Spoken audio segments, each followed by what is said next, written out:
예, 이 복된 자리에 초대를 받아서 이렇게 여러분과 함께 몇 가지 생각을 나눌 수 있게 돼서 지극히 영광으로 생각하고 큰 감사를 하나님께 올리며 특히 또 원장님 또 실행이사 여러분께 참 감사를 드립니다. 오늘 그 원장님이 저에게 전화 주셔서 하라 명하신 것은 설교하면 교리가 있어야 되지 않느냐. 뭘 말아야 될 것인가. 그래서 교리가 단순히 조직시나 수업시에 배우는 강의가 아니고 설교 안에서 그 드러나야 한다는데 그 드러나는 당위성, 또 필요성, 또 하는 방법 이런 것들에 대해서 고전적으로 개혁파는 어떻게 생각해 왔고 오늘 우리들은 또한 그것을 어떻게 받아야 되는지 그런 점들에서 얘기해 주면 좋겠다 하고 말씀을 주셨어요. 이거는 이제 하지 말라는 뜻과 똑같죠. 그걸 누가 어떻게 하겠어요. 그리고 문제는 방법론에 대한 우리 형식적 주장이 아니고 실제 그것을 해낼 수 있는 사람으로 해야 되는 거니까 우리 앞에서 말했던 우리 마틴 로이 존스 목사님, 존 오웬 같은 분 직접 오셔서 하셔야 되는 거죠. 그러니까 저 같은 사람은 하면은 안 되는 거죠. 그런데 이걸 하라 하셨으니까 이제 해서 하는 겁니다. 그러니까 이제 충분히 양해하시고 또 당신이 하느냐 이렇게 묻기 전에 같은 고민을 갖고 설교를 대하며 합시다라는 그런 자리가 됐으면 좋겠습니다. 저는 이제 합신을 작년에 벌써 2년 돼 가네요. 은퇴하고 교수 중에도 이제 지금 10년 차 되는 이제 개척교회를 쭉 섬겨온 게 있어서 저희가 총회 직영신학교가 아니라 이중직이 가능했던 거예요. 사실 총장이 허락하에 그 조그맣게 하시오. 성실의 의무를 교수의 성실의 의무를 해치지 않아야 됩니다. 당연히 그렇습니다. 그래서 학교가 정한 교수의 성실의 의무를 충실히 하면서 교회는 불성실하게 이렇게 어쩔 수가 없죠. 둘 다 성실할 수가 없거든요. 그 교인들이 그걸 알고 오셨어요. 그래서 불성실한 목사지만 함께 교회를 세워가겠다. 그래서 몇 분 교인들과 함께 예배를 해오는 과정에 은퇴를 지금도 하고 있습니다. 그러니까 설교는 제가 지금도 매주일 맞이하고 있는 과제예요. 참 힘듭니다.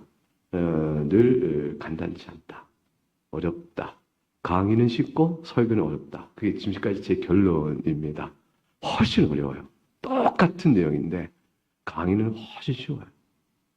근데 설교는 어렵습니다. 전달도 어렵고 내용도 어렵고 듣는 분들도 어려워해요. 근데 강의는 전달도 쉽고 내용도 쉬워질 수 있고 듣는 분도 쉽게 생겨요. 이게 전혀 다른 컨텍스트예요. 근데 하나님께서는 은혜의 수단으로 설교를 쓰신단 말이죠. 강의를 왜 안 쓰실까? 은혜의 수단으로. 물론 교회 안에서 성경 강설을 할 수 있고 강의를 할 수 있죠. 근데 공적 예배 안에서 예배의 규정적 원리에 따라 예배하게 하시면서 그때 선포하는 이 설교의 위치와 그때 약속하신 은혜의 분량이 대단한 거란 말이에요.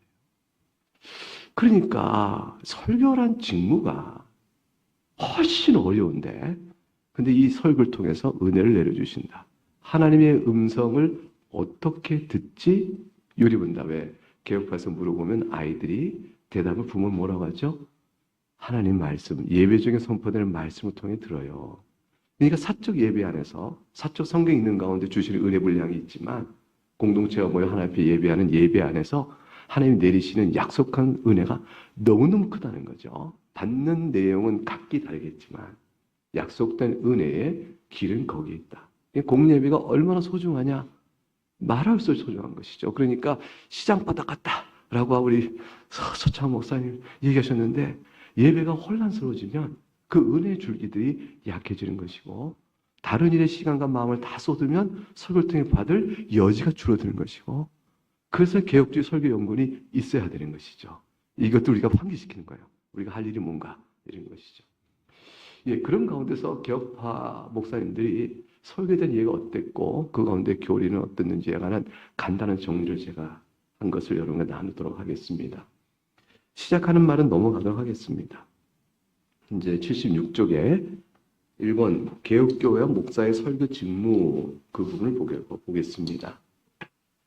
개혁교회는요, 하나님께서 죄인을 불러 구원하실 목적을 이루기 위해서 가장 중요한 기관이 교회입니다. 이것은 우리가 다 인지하고 있는 것이죠.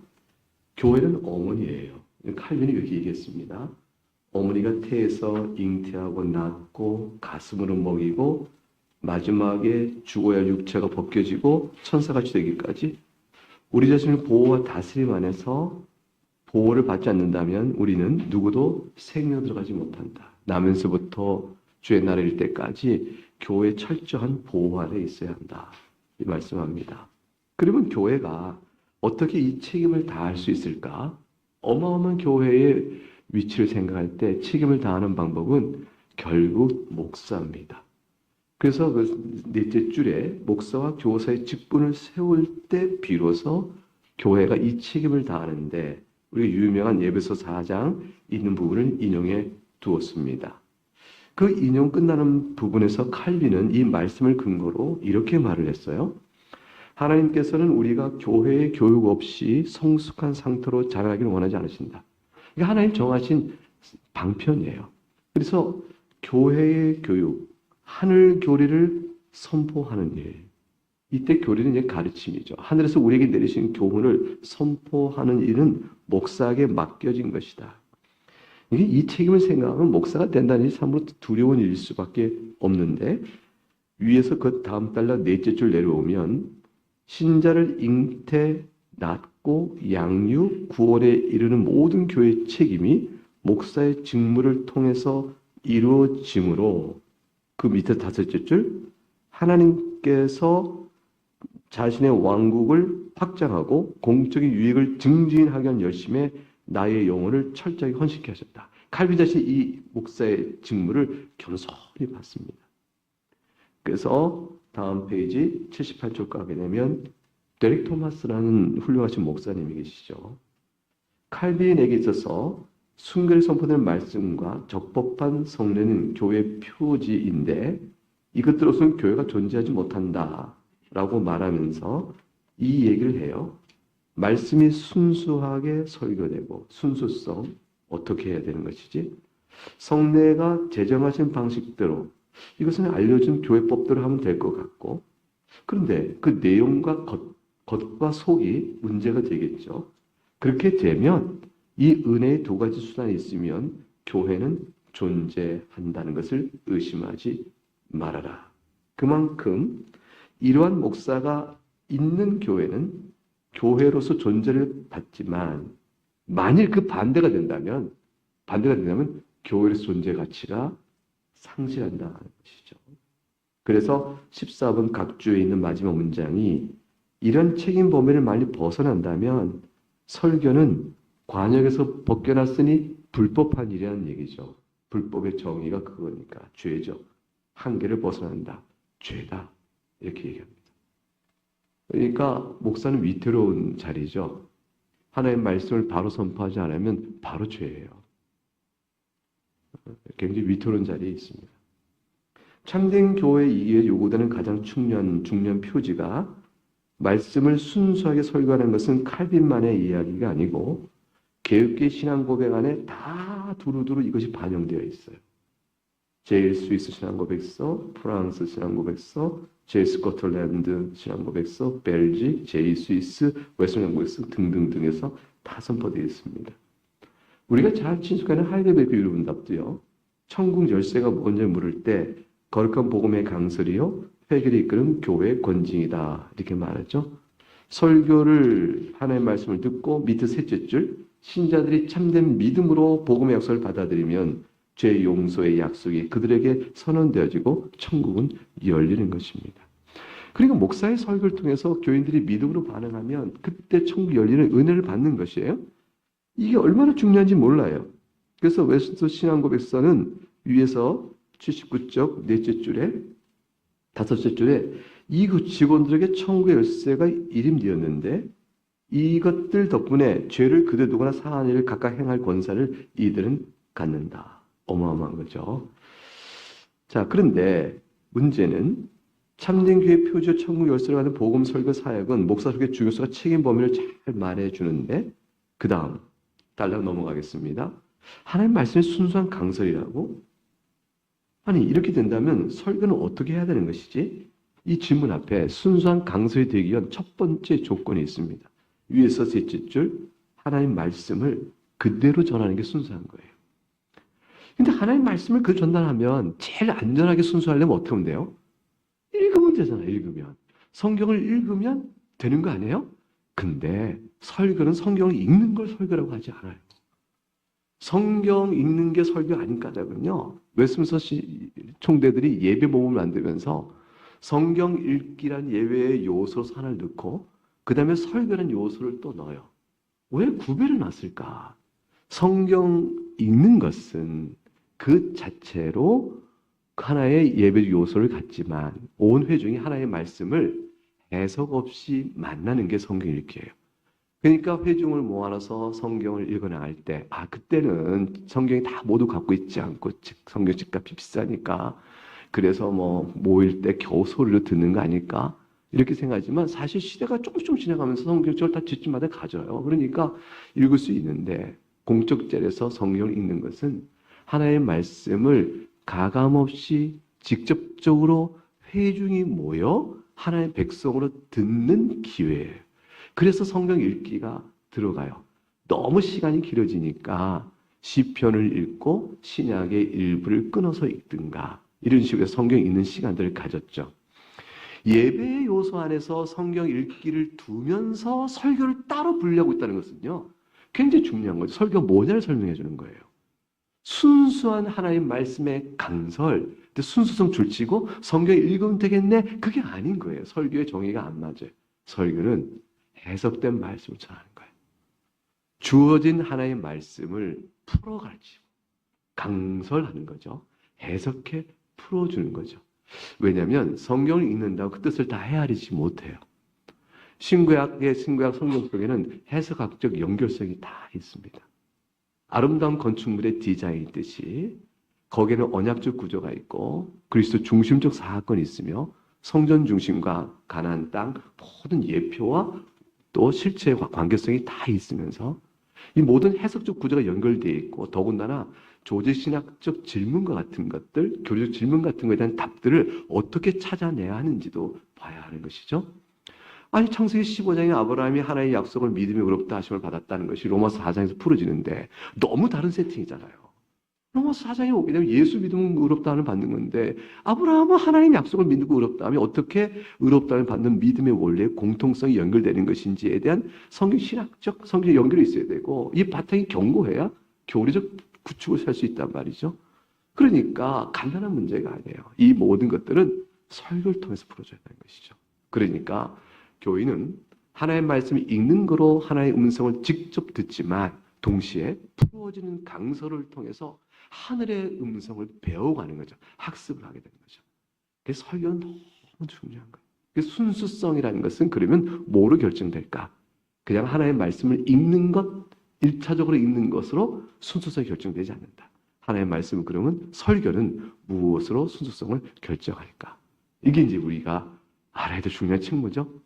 간단하게 설명되어 있는 하나의 말씀의 올바른 선포, 이것이 은혜 수다 했는데 이거 굉장히 보통 문제가 아니에요. 올바른 줄치고 순수한 강설, 어떻게? 이게 이제 우리의 과제인 것입니다.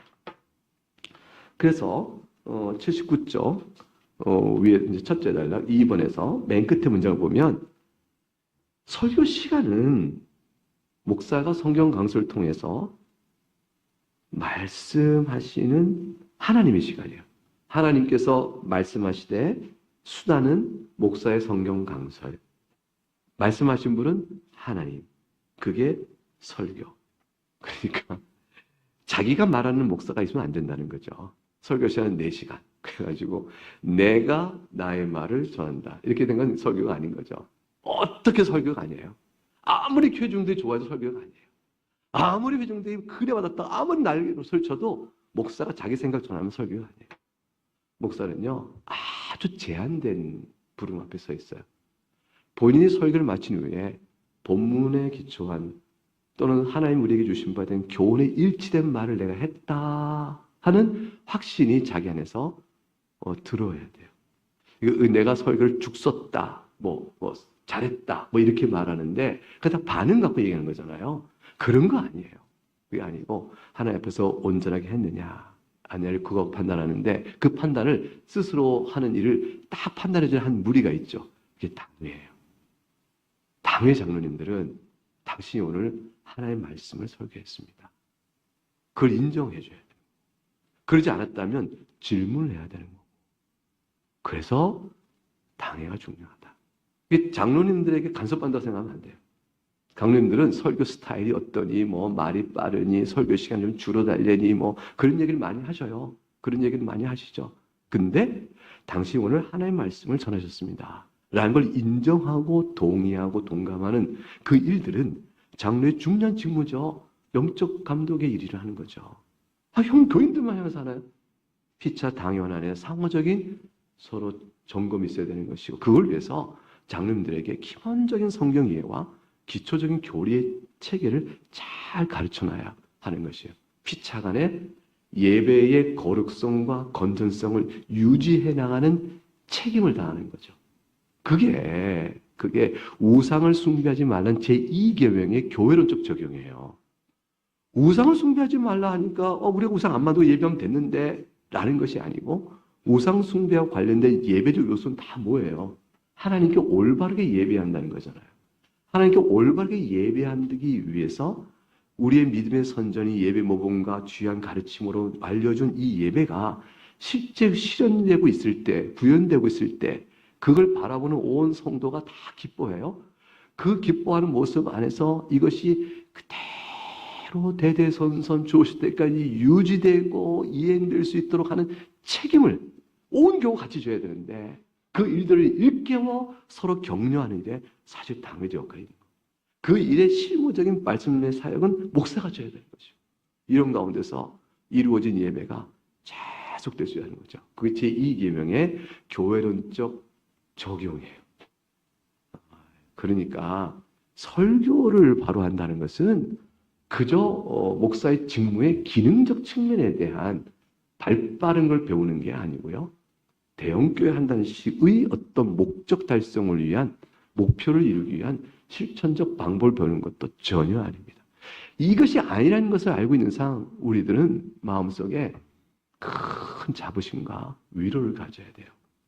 생각해 보세요.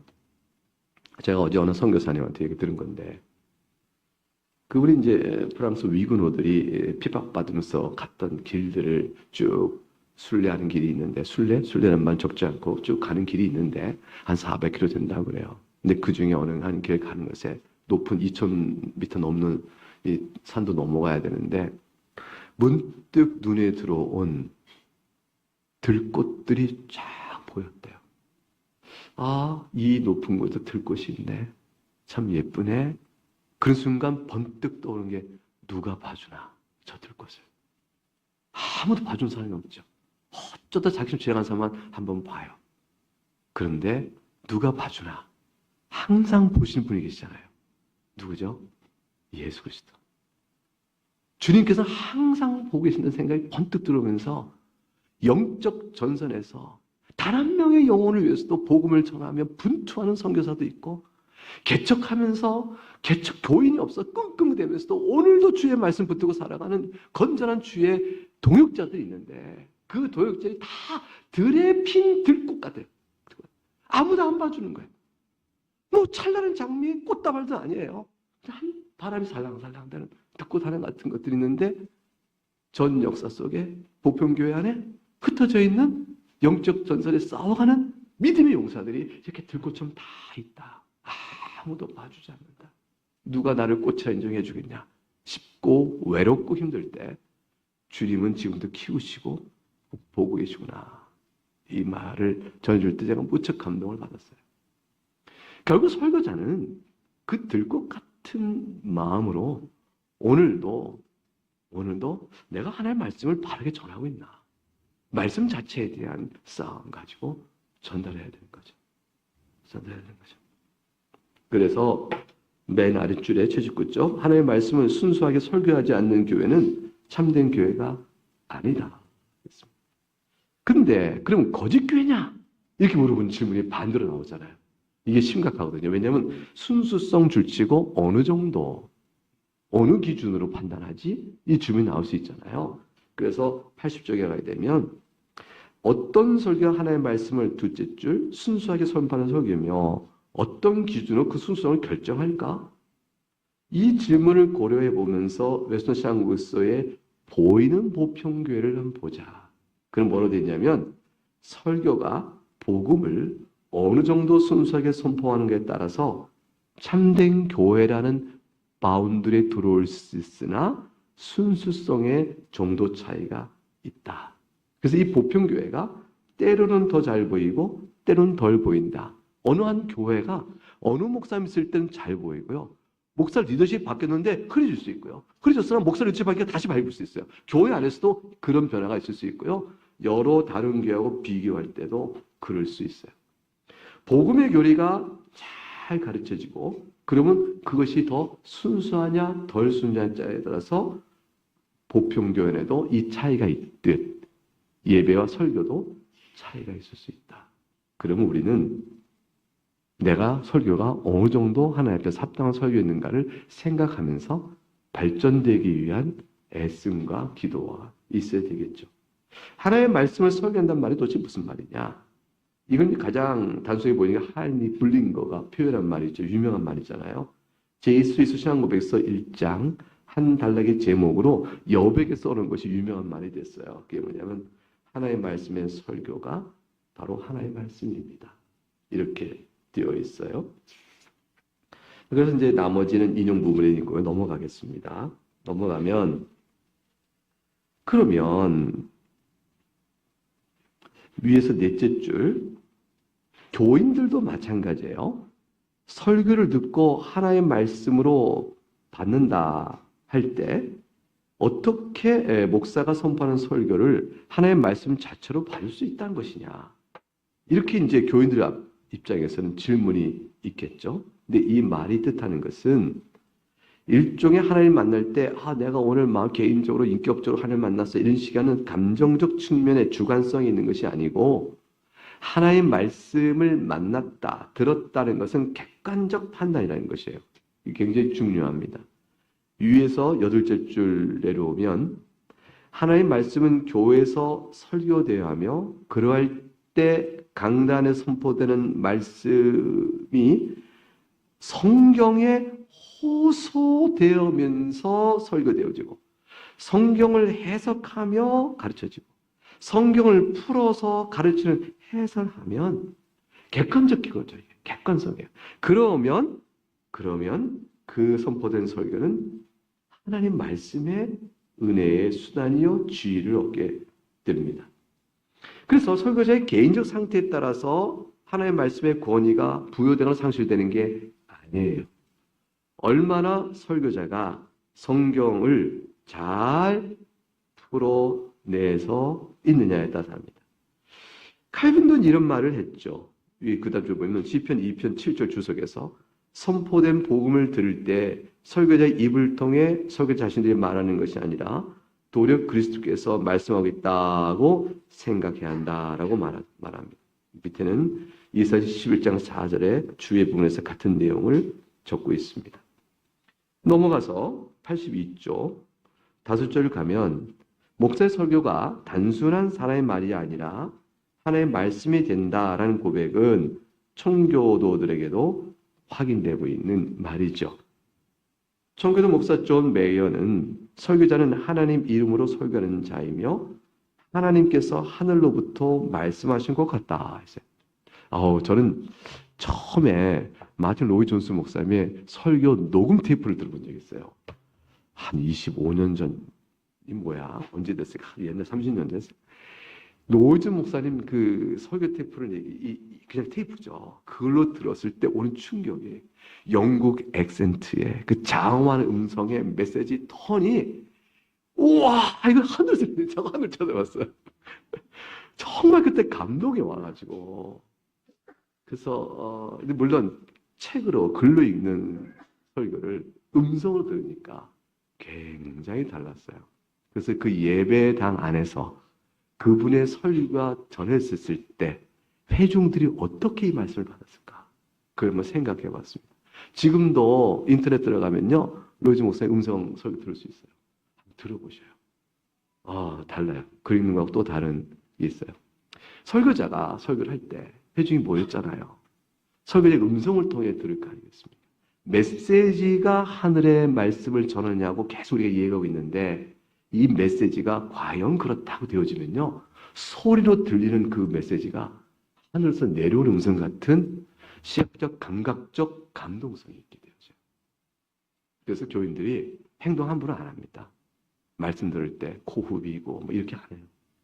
그 말씀 앞에 이렇게 귀 기울여 듣고 심령을 다듬죠.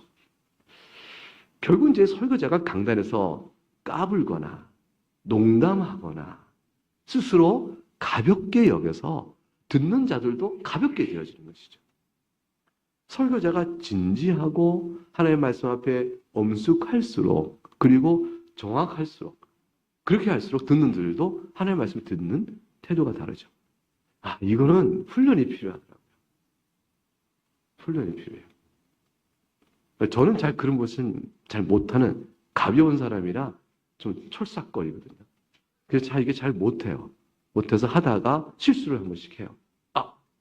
죄송합니다. 제가 이게 이런 표현은 적절한 표현이 아닌데 그런 단어를 썼습니다. 바로 사과를 하지 않으면 그 다음 설교 못 읽을 만큼 이렇게 철싹거리는 실수가 있어요. 근데 이런 것도 훈련이 필요하다 생각됩니다. 그래서 내내 그 목사 훈련할 때는 전달하는 방법을 딜리버리 스킬이죠. 요즘에 따지면 스피치 화법에서 요즘 하는 근거 말고 말씀에 합당한 태도, 억양, 또 표현들은 어떻게 합당하냐 이런 것들도 고민하고 생각을 했었죠. 청교도들은 이렇게 했습니다. 21번 각주 거기 있는 부분은 메이어 목사 이렇게 했어요. 설교자의 설교가 하나님의 말씀이 되려면 딱 한 가지. 하나님께서 그의 입술에 집어 넣어주신 것만을 말해라. 하나님께서 우리 입술에 넣어주신 것만을 말해라.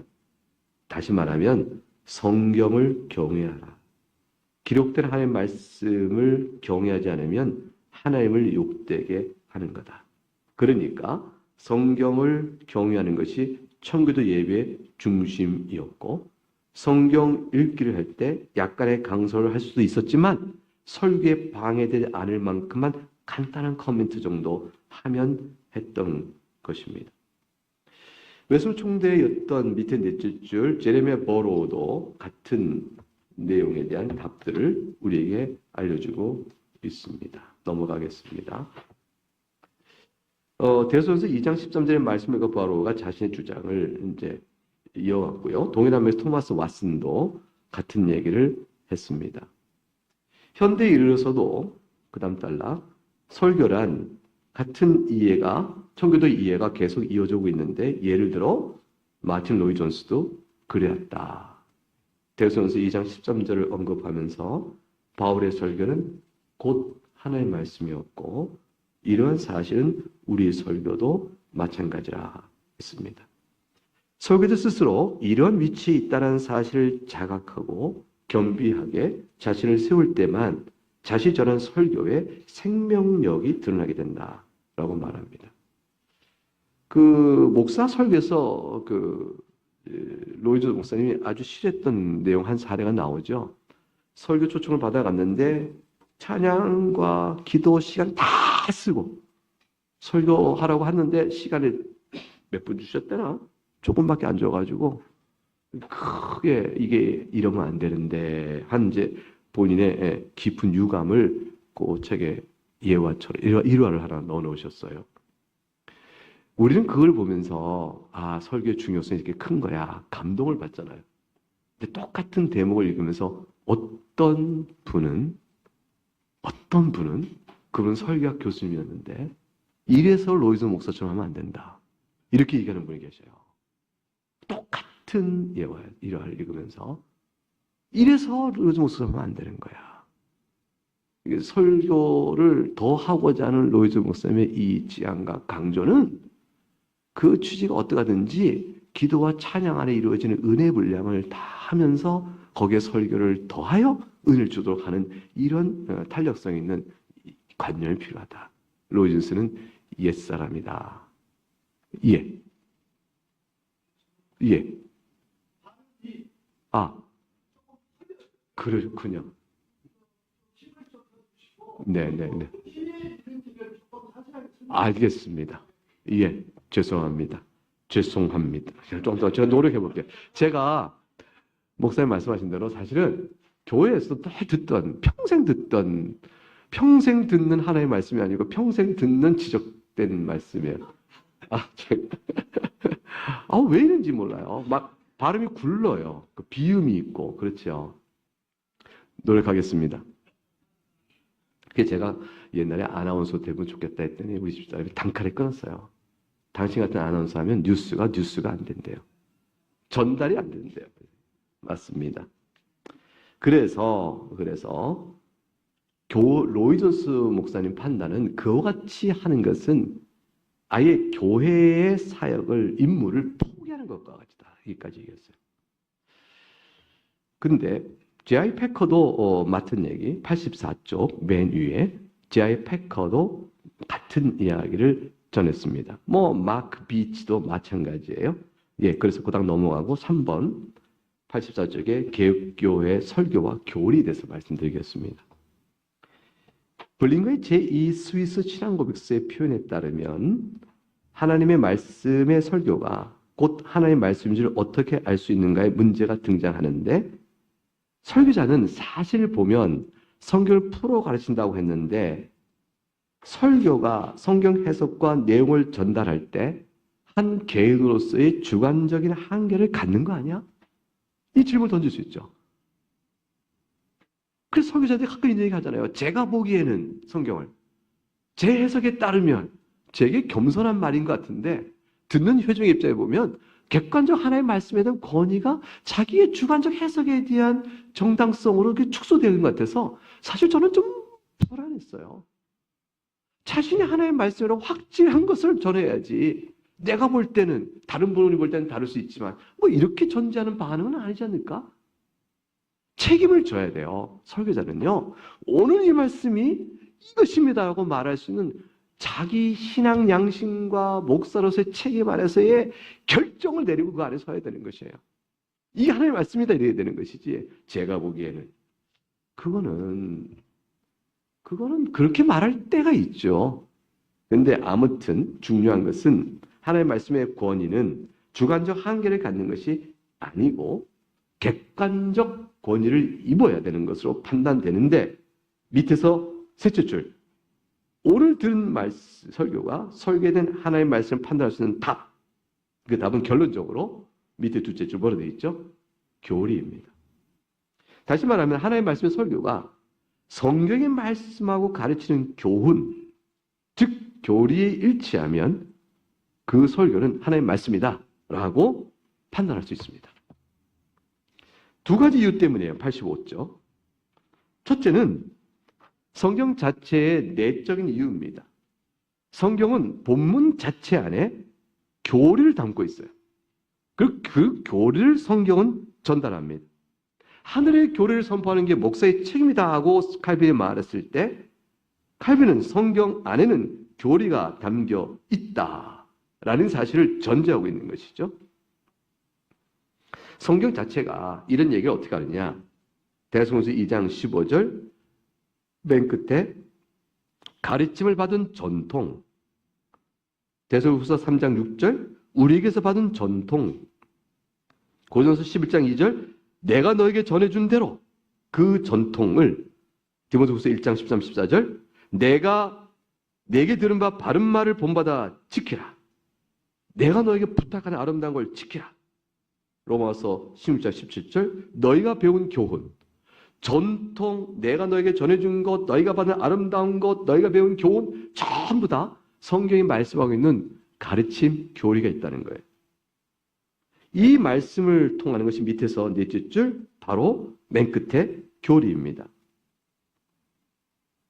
그래서 교회는 오순절날의 성령의 강림과 더불어 창립되어 세워질 때 했던 바와 같이 사도의 가르침을 배우고 그 위에 서서 배운 이 가르침을 전통으로 받아 이 전통, 곧 교례를 지키고 전하는 사명을 받고 있는 것이죠. 넘어가겠습니다. 구약과 신약의 한 예를 들어서 성경을 강설하는 설교가 어떻게 성경에 나오는 교리를 선포하는 것이냐 하고 성경에서 예를 뽑아본 두 가지를 들었는데요. 출애굽기 12장에 나온 유월절 제사와 관련된 내용도 풀어 가르치라 그랬어요. 그게 출애굽기 12장 25절, 27절이죠. 이 예식이 도대체 뭡니까? 물을 때 풀어 가르치라. 이 성경 해석에 성경이 담겨 있는 해석이요, 교훈이요, 교리입니다. 넘어가서 86쪽 맨 아래에 베드로 설교, 오순절 임한 성령 강림 사건도 역시 쭉 설교하면서 예수 그리스도를 설명하는 데가 이어갑니다. 오순절에 임했던 놀라운 기적과 표적 넘어가서 쭉 87쪽 맨 아래 이 예수를 살렸다라는 데까지 이어져 와요. 이것을 이어지기 위해서 다윗의 시편, 16편, 110편 등등 요엘서 이걸 다 인용합니다. 성경 해석학적 연결하면서 예수 그리스도의 신성, 그가 하나님의 아들이요 우리를 위하여 죽으신 대리 속죄까지 이어지는 맥락의 기독론적 교리가 들어가 있게 됩니다. 그래서 베드로 설교에는 인용 그 다음부터 보면 예수 그리스도의 구속사역의 교리를 풍성히 담고 있죠. 다시 5절 내려오면 바로 은혜 언약 실행 아래에 있는 언약 신학을 열어주고 있는 겁니다. 베드로 설교는 풍성한 교리가 있고 성경 해석의 관점을 가르쳐주고 있습니다. 그 다음 단락, 이제 설교가 설교되는 하나의 말씀을 판단할 수 있는 기준이 교리인 두 번째 이유는 뭐냐? 이건 교회 책임 때문에 그렇다라고 써놨습니다. 교회가 어떻게 사도의 가르침을 받고 당대에 머물지 않고 다음 당대로 다음 세대로 이어갈 수 있을까요? 두 가지 표준이 있는데 하나는 교회가 선포해야 될 진리의 표준으로 성경의 모든 말씀이 그게 첫 번째 표준입니다. 두 번째 표준은 그것을 놓고 교회가 믿어야 될 신조와 신앙 고백을 제정하고 그 제정된 신조와 신앙 고백에 일치되도록 성경을 또 해석해가는 서로 상관적 관계를 갖는데 이게 두 번째 표준입니다. 성경은 모든 신조와 신앙 고백의 표준을 세우는 표준이므로 노르망스라고 보통 신학자들이 말했고요. 신조와 신앙 고백은 성경의 표준에 의해서 세워진 표준이므로 노르마타 이렇게 우리가 둘 다 표준이라는 말을 붙였습니다. 밑에서 5줄 성경의 교훈을 교리라고? 아니 설교가 하나님의 말씀이라면 이 교리에 의하여 세워진 신조나 신앙 고백에 일치해야 한다고? 아니 그거는 교리는 단지 신학의 결과물인데 성경을 바로 이 교리라는 것을 제한을 시켜? 라고 혹시 의아하게 여길지 모르겠습니다. 그런데 성경의 교훈은 반드시 교리라는 내용을 매개로 하고요. 수단으로 하고요. 그것과 연관되어져서 전달돼야 합니다. 만일 성경만이 유일한 신조다 라고 말하고 우리는 신조와 어떤 신앙 고백과 교단적 교리 전통에서 자유해야 한다고 말한다면 사실은 그건 그 자체가 교리예요. 자기 주장의 교리죠. 그래서 소위 우리는 초교파적이고 교회 전통에 따른 교리를 다 배격하고 오직 성경만 강설하는 성경교회입니다라고 말하면서 많은 사람들 미혹하는데 그 자체가 자기들의 성경 교리라고 말하는 주장이 신학적 서론이에요. 그리고 그걸 통해서 해석할 때 보면 저보다 자기 안에 교리가 있어요. 이단은 이단 교리, 정통교회는 정통교리, 개혁교회는 개혁교회 교리가 다 있는 것이죠. 그래서 88쪽 위에서 6절 내려오면 오직 예수님만이 유일한 신조요 성경만이 유일한 책이다라는 구호는 얼핏 듣기에는 좋아 보이지만 사실 그 주장 자체가 신학적 편견을 담고 있는 것입니다. 그래서 다시 또 내려옵니다. 설교가 하나님의 말씀의 규정과 표준에 근거하려면 리처드 멀러가 잘 지적하고 있듯이 설교자가 속한 교회 공동체 신학에 의해서 인정받아야 돼요. 객관적 인정이에요. 이거 굉장히 중요해요. 우리가 여기서 공부하는 게 다 그것 때문에 그런 거예요. 우리가 내가 하는 설교가 하나님의 말씀으로서 제대로 해석됐다라는 판단은 내가 하는 게 아니고 내가 속한 교회 공동체 신학과 그것에 기초한 고백서에서 판단받아야 돼요. 이게 중요합니다. 그래서 제가 개혁신학을 떠나서 설교하면 개혁교회 목사로서 설교적 책임을 다하는 것이 아닙니다. 설교자는요, 하나님의 말씀을 선포할 때 중요한 표현 나오죠. 고립된 자로서 하는 게 아니에요. 고립된 개인으로서 하는 것이 아니고 공동체에 속해 있는 한 사람의 개인으로 하는 것이에요. 따라서 목사는 교회 공동체의 객관적 교리의 진술과 유기적 상관성을 유지해야 합니다. 그렇지 않으면 설교자 자신의 주관적 한계를 결코 극복할 수가 없는 것이죠. 그래서 교회는 성경은 교리를 전달하고 교회는 성경 자체만을 오늘 우리에게 물려준 것이 아니라 신앙의 규범인 교리를 함께 물려주고 있다는 사실을 잊지 말아야 합니다. 그러니까 개혁주의 설교연구원은 개혁주의 교리연구원과 이게 동전의 양면이에요. 같은 실체예요. 이게 별개가 아니에요. 설교 속에는 말씀과 교리가 같이 있는 거기 때문에 말씀과 교리, 말씀 위의 교리, 교리를 더 수직적으로 이렇게 설교 이렇게 할 수 있겠죠. 설교자 입장에서는 말씀을 연구하고 교리를 살펴서 모아야 되니까 삼각구도로 볼 수도 있겠죠. 그래서 같이 가는 겁니다. 성경신학과 조직신학의 관계를 좀 말씀드릴게요. 성경의 본문은 교리를 만드는 진술에 대해서 좀 얘기할 필요가 있습니다. 다른 게 아니고 조직신학과 성경신학의 관계이지요. 맨 아랫줄, 신조나 신앙고백을 세우는 것은 교역이요 조직신학의 과제가 아니냐라는 생각을 할 수가 있습니다. 근데 이거는 소위 성경신학이라는 학문의 카테고리를 교리로부터 떼내어 성경을 역사적 산물로 간주했던 그 성경신학이라는 이름을 붙인 18세기 후반에 존 가블러의 이후에 나타난 현상이고요. 본래는 비분리적입니다. 그래서 위에서 그 다음 단락 위에서 넷째 줄 내려오면 19세기 후반과 20세기 초 하르나카 트레치에서 심화되었고 다시 또 넷째 줄 내려오면 이들은 믿는 행위로서의 신앙만 강조하고요. 믿음의 내용으로서 신앙은 분리하고 거부하는 이런 문제점을 낳았습니다. 그렇게 되면 맨 아랫줄 볼까요? 오늘 많은 설교가 윤리 설교, 감정에 호소한 설교, 또는 상담이나 간증을 담은 설교 이런 것에 치중을 하게 되면 회중은 즉각적인 반응이 있겠죠. 근데 이런 것은 성경의 본문이 말하는 교리를 담아내지 못하고 있는 설교로 내려가요. 그 성경의 본문이 말하는 교리를 전달하면 딱딱하고 어렵고 듣기 힘들다 이렇게 얘기가 되어집니다. 좀 고민이 목회자로서 담임 목사님 고민 하나가 있는 거예요. 너무 잘 예배를 나와서 설교 말씀을 잘 듣고 제가 속하는 섬기는 교회를 좋아한다.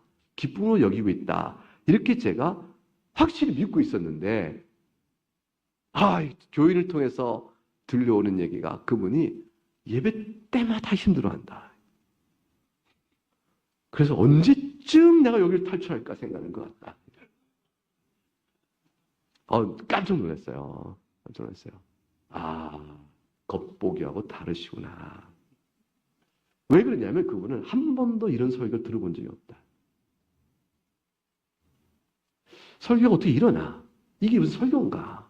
그랬다는 것이죠. 앞에서 들어왔던 몇 가지 이런 설교만 익숙해졌던 것이죠. 근데 제 탓도 있어요. 너무 길어요. 너무 길어요. 사실 집중의 한계는 30분이라는 게 맞거든요. 30분 넘어가면은 좀 집중력이 흐트러진 것을 도와주는 어떤 모두 있어야 되는데 그게 뭔지 모르겠어요. 근데 설교만 좀 길 뿐만 아니라 제가 35분에 하려고 애를 쓰는데 보통 45분 넘어간단 말이에요. 근데 그것뿐 아니라 그 앞뒤에 있는 예배 전체가 길어서 그래서 가끔 교회 홈페이지에서 교회 예배 실황을 전체 녹화해 놓은 거가 있는데 2시간 15분 뭐 1시간 뭐 55분 뭐 언제 이렇게 길게 했지? 이 생각이 드는 거예요. 분명히 11시 예배인데 마칠 때 보니까 12시 55분 뭐 1시 이래요. 근데 그거요. 교회 소식도 다 포함한 거예요. 그러니까 그러니까 교회 소식 다 끊고 하면 그럼 뭐 제가 볼 때는 한 100분 정도일 거다.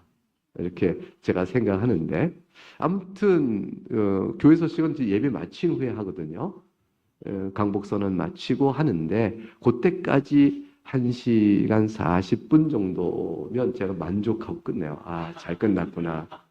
교인들도 받아주는 것 같아요. 그래 그런지 교회 식사를 다들 잘 하셔요. 너무 배고프잖아요. 그죠? 자, 그래서 90쪽에 가게 되면 위에서 셋째 줄 보면 성경신학과 도덕신학을 유기적으로 연결시키는 데에 신학 훈련이 미숙해서 이것의 정당성을 다 확인하지 못하셔요. 자, 게알도 보스의 얘기를 좀 써놨어요. 게알도 보스가 조직신앙과 성경신앙은 다 성경에 기초한 것이고 방법론의 차이만 있을 뿐이다 하는 이야기를 제가 42번 각 주에 붙여서 써놨습니다. 그래서 보스가 말한 대로 만일 조직신학과 성경신학이 다 같이 하나님 말씀을 자료로 삼아 신학적으로 해나가는 방법론의 차이일 뿐이라면 자, 설교에 대해 주는 교훈은 뭘까요? 그건 뭐냐면 복음의 기초적 이해만 만족하고 복음의 단순 기초에만 전하고 그 위에 경건이나 윤리와 같은 실천적 산만을 강조한다면 하나님 말씀인 줄 깨닫고 배워가고 성장하는데 충분치 않을 것이다. 성경 본문이 전달하는 교리를 끌어내어 가르쳐야 되는데 오늘 그걸 밀어내는 설교가 된다면 정당한가라는 것이죠. 칼빈시학계 클루스토 교수가 이런 말을 했습니다. 맨 아랫줄에 하나님의 기록된 말씀은 그 성경은 창조, 타락, 구속이란 역사적 주제의 맥락 안에서 예수 그리스도의 복음을 계시한다. 개혁주의 조직신학은 예수 그리스도가 중심이고 핵심이 된다. 그리고 성경된 교리 체계를 다시 진주하는 시도이다. 이렇게 설명을 해놨습니다. 자, 다음 섹션 갑니다. 그럼 개혁신학의 전통 안에서의 성경신학과 조직신학을 살펴봅니다. 맨 아래 보면 이거 다 맨 밑에서 둘째 줄 칼빈이 설명한 얘기를 들어보겠습니다. 인용이 깁니다. 계속 넘어가도록 하겠습니다. 92쪽 인용 다음에 내용만 요약 정리 볼까요?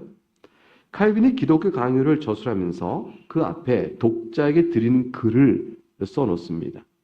거기에는 성경 해석이 교리 이해와 비분리적이다라는 사실을 설명합니다. 기독교 강요의 저술 목적이 성경 주석을 읽기 위한 필요 때문이었다라고 하고 있는 거예요. 그래서 성경 주석을 읽고 이해하는데 필요한 핵심 교리를 정리한 게 기독교 강요요. 이렇게 말한 것입니다. 따라서 이것은 성경 본문이 교리를 말하고 있기 때문에 본문을 통해 풀어지는 교리 이해를 추적을 하려면 이 정도는 좀 알고 있어야 돼라는 게 기독교 강요였다는 거죠. 그래서 맨 아랫줄 분리되거나 독립적에서는 안 됩니다. 기독교 강요를 교회에서 가르쳐봤는데요. 최종판은 너무 많고 초판 좋아요. 초판 정도는 거의 변증적 다른 싸움이 없고 우리 믿어야 될 적극적 내용들이 중심으로 써 있어서 글을 쭉 따라 읽으면서 풀어주면 교인들 다 따라옵니다. 그래서 그 좋다 볼 수 있습니다. 93쪽 6번 세션 보겠습니다. 성경 강설과 교리의 중심은 뭐냐? 해석의 포인트, 주제가 있어야겠죠. 그건 다름 아닌 예수 그리스도입니다. 성경을 강설하고 본문을 통해 드러내는 모든 교리의 초점, 귀결점, 목적은 예수 그리스도예요. 그래서 위에서 둘째 줄 설교자는 무엇을 말해야 합니까? 그 다름 아닌 구주 그리스도예요. 그리스도를 통해서 하나님께서 행하신 구속사역을 전하는 것이죠. 구속의 은혜를 필요한 인간 죄인이라는 사실을 알려주는 것이죠. 한마디로 설교된 하나님의 말씀은 예수 그리스도를 전하는 말씀이에요. 이걸 비유하여 필요한 내용을 다 알리는 거예요. 하나님의 성품이 어떤지도 말하는 것도 그리스도를 향한 거고, 성령 하나님께서 우리를 중생케 하시는데도 그리스도 향해 이끌어가는 것이고, 우리가 얼마나 부패한 인간인 걸 보여준 것도 그리스도 향하는 것이고, 교회를 세우신 뜻과 목적이 어딨냐? 그리스도 향하는 거예요. 전부 모든 것이 그리스도에게로 귀결되어서 설교 안에 예수 그리스도를 최종적으로 교인들이 만나도록 설교가 매듭되어져야 돼요. 그리스도를 못 만나게 하고 설교를 끝내지 말라는 거죠. 그거는 하다만 설교가 되니까요. 그러니까 오늘은 하나님의 거룩성을 설명한다. 예수 그리스도 뺀 채 거룩성 하지 말고 하나님의 거룩성이 그리하여 우리에게는 어떤 의미가 있습니까? 그리스도.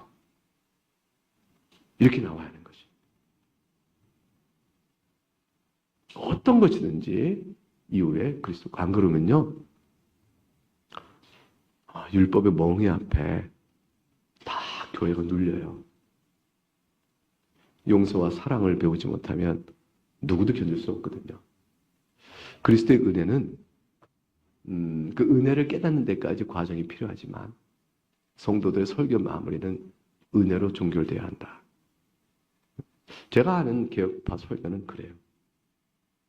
그게 이제 블링거가 제2스위스 신학부 13장에서 이렇게 말합니다. 바울은 신약성경에 대해서 또 그리스도 교회 목사들에 대해서 우리가 생각할 것이 무엇인지, 그들에게 돌려야 할 존중은 무엇인지를 단적으로 간명하게 설명한다. 사람이 마땅히 우리를 그리스도의 일꾼이요 하나님의 비밀을 맡은 자로 여길지어다. 고린도서 4장 1절의 말씀이죠. 교회 청직이 하나님의 비밀을 맡은 자, 그걸 바로 예배 3장에서 그리스도의 복음이라고 풀어냅니다. 존 스타터도 결국 같은 이야기를 했어요. 94쪽 성경에 누가복음 24장 44, 48절에 주님께서 그러셨죠. 모세율법, 선지자글, 시편 다 나를 기록한 것이라. 너희는 가서 이것을 전하라 그랬어요. 회개와 복음의 소식이요, 그리스도의 교리를 말하는 것이요, 시편도 교리를 말하는 것이요, 선지자의 글도 그리스도의 교리를 말하는 것이요, 성경 전체가 그리스도를 말하기 때문에 그리스도가 그 본문이고 그리스도가 그 본문의 교리인 것이에요. 왜 윤리설교가 문제가 될까요? 그리스도가 빠지게, 감정설교가 왜 문제가 될까요? 그리스도가 빠지기 때문인 거죠. 그리스도 설명할 본문의 기초가, 교리 기초가 없어지기 때문이죠. 95쪽 위에 둘째 줄, 사도 바울이 에베소 장로들에게 그렇게 했어요. 하나님께 대한 회개와 우리 주 예수 그리스도에 대한 믿음을 증언한 거 외에 내가 한 것이 없다 그랬어요. 제1스위스 신앙고백서 그 밑에 인용 부분, 모든 복음적 교리 가운데서 우리가 하나님의 긍휼과 그리스도의 공로만으로 구원을 받는다는 것, 으뜸이요 중요한 것이다. 하나님의 긍휼을 알려줘야 되고 그리스도 공로가 얼마나 필요한지 하나님이 일깨워야 된다. 이걸 위해서 죄도 가르치고 율법도 가르치고 그리고 그리스도의 죽음도 가르치는 것이다. 그렇게 됐습니다. 그래서 밑에서 4줄 올라가면, 95줄 밑에 4줄 올라가면 이와 관련된 칼빈의 생각을 읽어보면, 만일 성경을 읽고 설교는 하는데 그리스도를 말하지 않는다면 성경과 관계없는 게 된다. 성경 강설은 그리스도의 교리를 전하는 것이라고 요한복음 주석서에서 다음과 같이 적고 있습니다. 라고 써놨습니다. 칼빈의 연구가 깊은 습관 마네치 교수가 96쪽에 인용 부분에서 이렇게 얘기했죠. 인용 부분 중요한 거 읽어보겠습니다. 칼빈이 이렇게 언급한 바 있다. 하나님에게 복음 설교보다 더 고상하고 높은 것은 없다.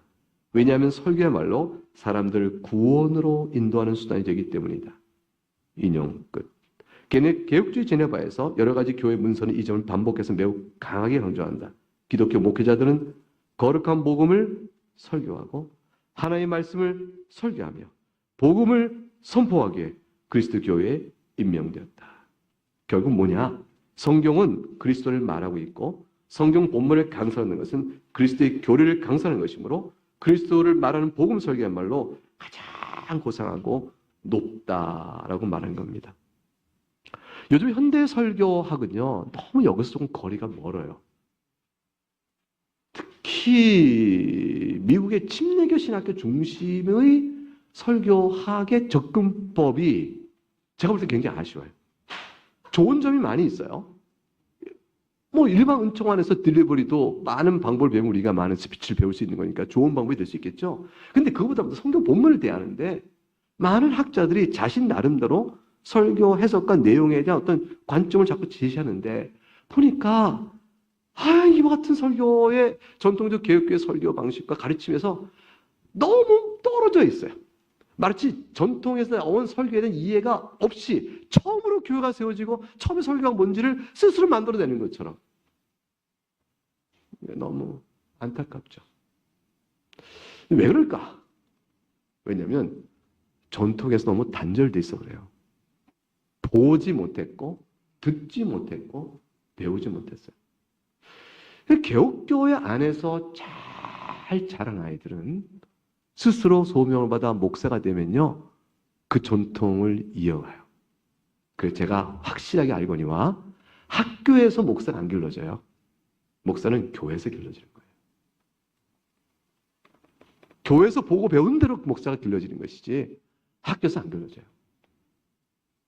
모르겠어요. 합시는 그래요. 박태현 교수, 총신은 안 그렇죠. 그렇죠. 총신 같아져야 되는데. 자, 모든 전국 학교가 총신스러워지기를. 대신도 있고, 백석도 있고, 다 있네요. 합시는, 죄송해요. 제가 이게 모교요 봉직한 학교를, 죄송합니다.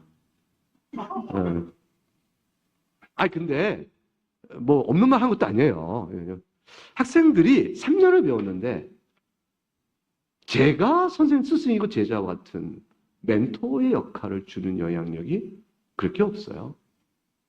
강의에 좋았습니다. 교수님 강의가 이거 좋았습니다.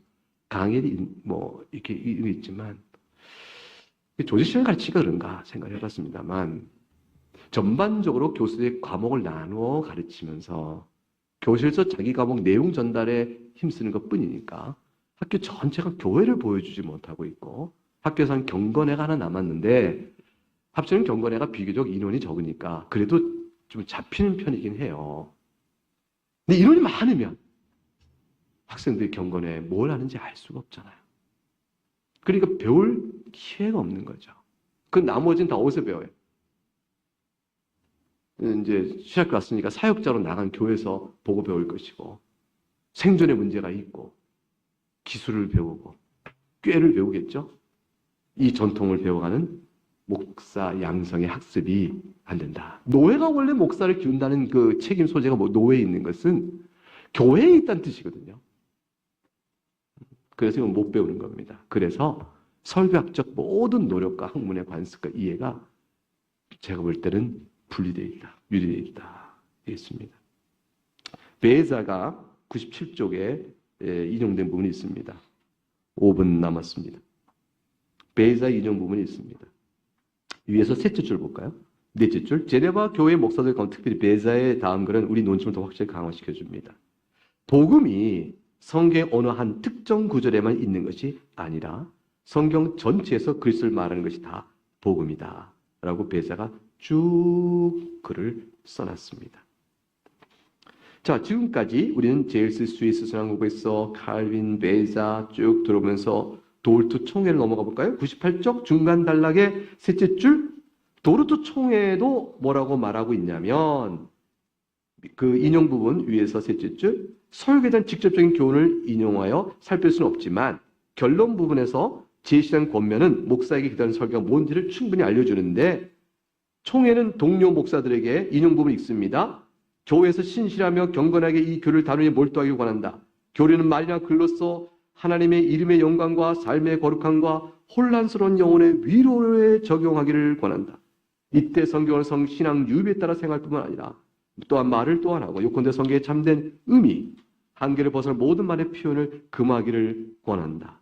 뻔뻔한 교변가들에게 개혁교의 교리를 모욕하고 또 비방이 좋은 길을 주면 안 될 것이다. 이렇게 얘기했습니다. 나머지는 설명 부분입니다. 그래서 100쪽 가게 되면 위에 셋째 줄 피터 드루격이라는 분이 설교와 도르트 총회라는 그 글에서 5가지 특징을 말했어요. 설교와 관련 도르트 신경에서 강조한 5가지를 뽑아보니까 인간의 절망스러운 공경을 한 구원의 복음의 긴급성, 은혜의 방패로 설교가 어떻게 되느냐? 은혜의 방패라는 사실을 기억하라. 내용은 뭐냐? 하나님을 위하여 하나님과 화해됐음을 전하라. 전달은 거짓 없는 부르심이다. 목표는 죄인의 구원 안에 있는 하나님의 영광을 드러내는 것이다. 라고 말하면서 설교에 대한 이해를 정리해 놓습니다. 자, 나가는 말을 봅니다. 예, 나가는 말. 우리는 지금까지 이렇게 살폈습니다. 첫째, 개혁교회 목사는 가장 중요한 직무는 설교입니다. 둘째, 목사는 하나님의 말씀 성경을 순수하게 설교해야 됩니다. 그럴 때라야 목사의 설교가 하나님의 말씀인 것입니다. 셋째, 하나님의 말씀은 성경의 교리를 전해야 되는 것이고, 넷째, 본문이 전하는 교리는 다른 것이 아니라 성경 본문의 구속사적 해석을 통해 드러나게 되어 있고, 그 교리는 신조나 신앙고백으로 형성됩니다. 다섯째, 성경 본문을 설교하는 것은 예수 그리스도의 교리를 전하는 것임을 잊지 말아야 합니다. 끝으로 그리스도와 그의 복음을 전하지 않는 설교는 성경 본문을 바르게 한 설교가 아니며 설교된 하나님의 말씀의 지위를 유지하지 못합니다. 이것이 개혁교회가 이해하고 있는 설교이고 개혁교회 목사가 짊어지는 설교자로서의 직무입니다. 성경 본문에 대한 구속사적 안목을 갖기 위해서 학습을 해야 합니다. 신앙 공동체 신조와 신앙 고백을 알기 위해서 그 쉽게 알 수 만큼 잘 공부해야 돼요. 교리 어려워 그러면 안 돼요. 어려우면 아직 공부가 부족한 거예요. 어렵지 않을 만큼 공부해야 돼요. 가르칠 수 있을 만큼, 가르칠 수 있을 만큼. 그리고 오직 예수 그리스도를 그 모든 걸 가지고 그리스도만 자랑하고 그리스도만 설교해야 돼요. 개혁교회 설교와 교리를 필요한 이유가 이것입니다. 네, 몇 가지 준비한 걸 마쳤습니다. 감사합니다.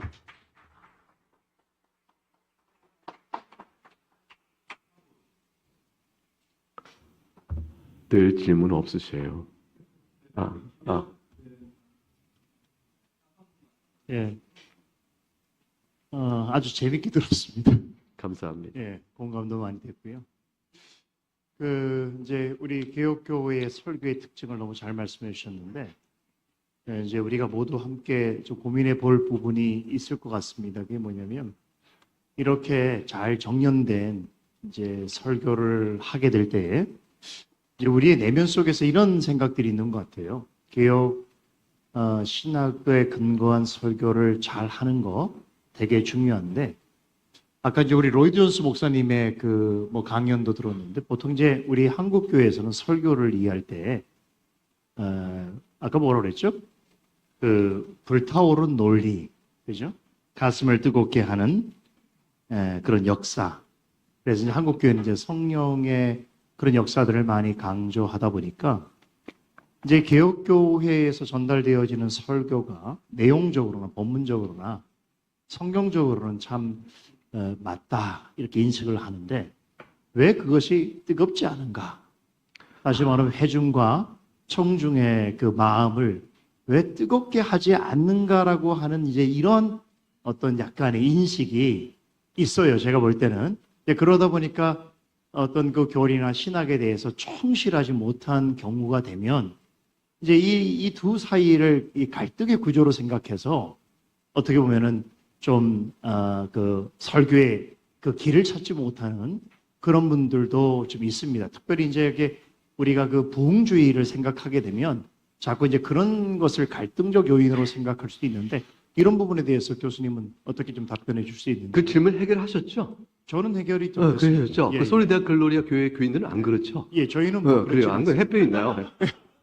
그래서 저는 이제 뭐 120분을 설교해도 뭐 예, 가는데 괜찮죠? 예, 왜냐하면 예. 성령 하나님께서는 말씀을 가지고 역사하시는 걸 꼭 믿으셔요. 그 말씀의 설득과 말씀이 주고 있는 심령 안의 감동이 제가 볼 땐 이어지면 교인들은 그런 말을 잘 안 하실 것 같고요. 오히려 그렇지 않은 환경에 들어가게 되면 들을 말이 없다. 이렇게 저희 초등부 아이들도요. 어떨 때 다른 여행 가서 다른 교회 이렇게 예배하게 될 때 돌아와서 하는 말이 있어요. 쓸 게 하나도 없어요. 적을 게 하나도 없네요. 듣는 귀에 또 달라져요. 그래서 저는 우리가 좀 믿어야 될 것 같다. 물론 이건 있어요. 우리가 하이델베르크 유리문답 그 작년에 할 때 나왔던 얘기인데 목사의 설교와 강의는 쉬워야 된다. 그리고 용이한 평범한 말로 해야 될 것이며 현학적 지식을 자랑하는 것이 되면 안 된다. 문장 구조도 짧고 쉽게 하라. 뭐 이러한 설교의 지침들이 있어요. 설교자의 책임을 그 부분에 못하면 개파 목사님들은 공부를 많이 하다 보니까 모노체적 복문 구조에 익숙해져서 구두로 절하는 말도 그렇게 들리는 줄 알고 착각을 해요.